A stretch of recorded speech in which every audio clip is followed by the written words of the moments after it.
As Ito talked, Akimitsu just nodded to everything he said. The number of words Ito spoke in a single conversation was probably more than Akimitsu had spoken during his entire middle school years. He didn't give much of a thought to his words, because it was not that Shadow had ignored him completely or such. Although he was bewildered and felt a bit disheartened by Honda's behavior earlier, it wasn't just Shadow's words that hurt him. More of his sorrow came from the fact that even though he had thought he had improved, his throat still choked up. He didn't perceive Shadow as someone scary or unapproachable. Rather, he saw him as a thoughtful person. Although Akimitsu didn't talk much and was not good with human interactions, he sure was pretty observant, and he noticed how Shadow's words became gentler after he saw his panicked face, though cold and indifferent. Being an introvert himself, he couldn't fully relate to Shadow, but he could understand him at least to some extent. Because at his previous school, others thought he was rude and arrogant simply because he didn't have much to say. Bell ringing. Taoji-sensei, okay class, now I'm leaving, but don't forget to revise what I taught, and yes. Akimitsu-san, come with me. San is a general honorific that can be used for anyone, regardless of gender or status. In Japan, teachers prefer san, a neutral term to address students. Hi, sensei. Akimitsu stood up from his seat and followed sensei. Staff room. I don't know what are your reasons for the sudden school change, but we both know it's not a favorable time. We are in the mid of the session. See, you can take help from Shadow. He sits beside you. He might come off as scary, but he's actually a softie once he opens up to someone. You should try to mingle with him. He could really help you. He's one of our top scorers. Wakata-ni, understood. Hi, Wakata, understood, sensei.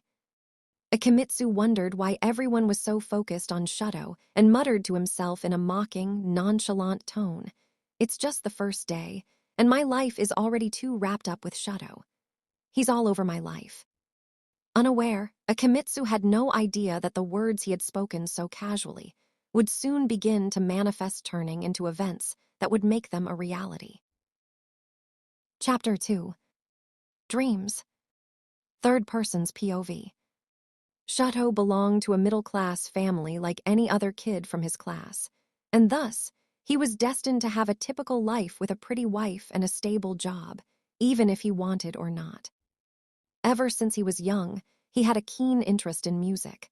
He was very passionate about playing piano and guitar. He got skilled in playing guitar all by himself and used to take lessons for piano by his aunt, Shadow's mother's sister, who was a professional piano artist. He used to spend all of his summer and winter holidays at his maternal grandmother's house, where his aunt used to give piano lessons. Sadly, she passed away when he was 13. At that time, he cried for weeks and didn't eat properly for days. Ever since then, he got distant from music. No piano, no guitar, no singing, like she was the key to his passion for the art. His family was an ordinary one, but he wasn't very close to his parents. His father placed a lot of emphasis on studying, academics, and scores, neglecting his son's own interests and passions. Meanwhile, his mother turned a blind eye to all of it, believing that his father's decisions were what's best for him. As a result, the time he spent with his aunt was the only time he could truly express himself, the only time he felt like he belonged. And when he even lost that, he felt helpless and hopeless. Shadow didn't willingly become the Shadow. It was his experiences that made him drift apart and lose interest in the world. Day by day, he transformed into a robot, going to school, coming back home, transferring data from textbooks, an endless loop created by his father. It wasn't that he was utterly terrified of his father. It was more like he couldn't even imagine his father's reaction if he ever told him that his specially crafted perfect scorer son wanted to pursue music. He felt that it would be selfish of him and that it's his responsibility as the only child to provide his parents with a comfortable life.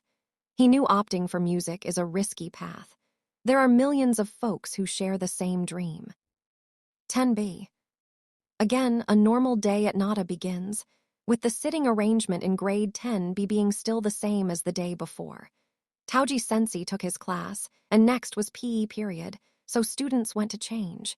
Meanwhile, Akimitsu, still glued on his seat struggling with the mathematical equations from earlier. Are you dumb? There is absolutely nothing in that brain of yours.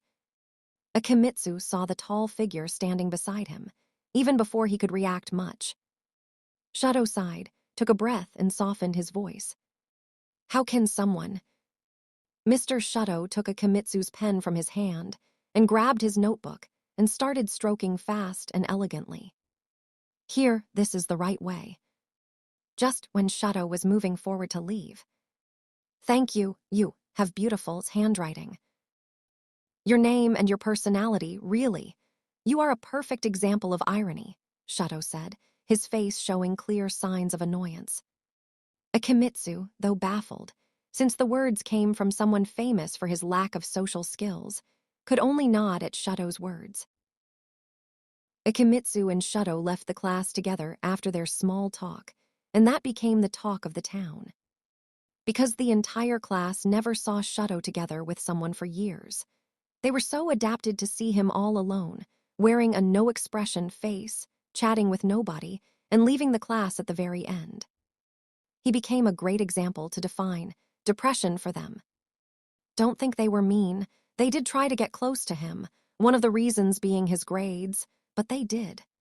They did show him courtesy and kindness that he rejected, not arrogant yet not politely. So him with Akimitsu, a new student, and unveiling those calm expressions rather than a poker face, that really surprised them. On the contrary, the actual scenario was more like Akimitsu, without saying a word following Shudo, than those two getting along. Well, but the fact that Shudo gave him attention and was having a hard time pushing him away was more amusing. Who knows what made Shudo go out of his way to approach Akimitsu? And who knows what made a reserved, introverted guy like Akimitsu go around seeking attention from Shudo? Another day at Nada ends, but with a little bit of spice. A girl was waiting outside the Nada boys' school with a beautiful handmade card. She was pretty, but more cute than pretty. Everybody at Nada knew for whom she was there, and they were all well aware of the fact that a salty rejection was awaiting her. She was like one of the many girls projecting herself, filling colors into Shudo's life.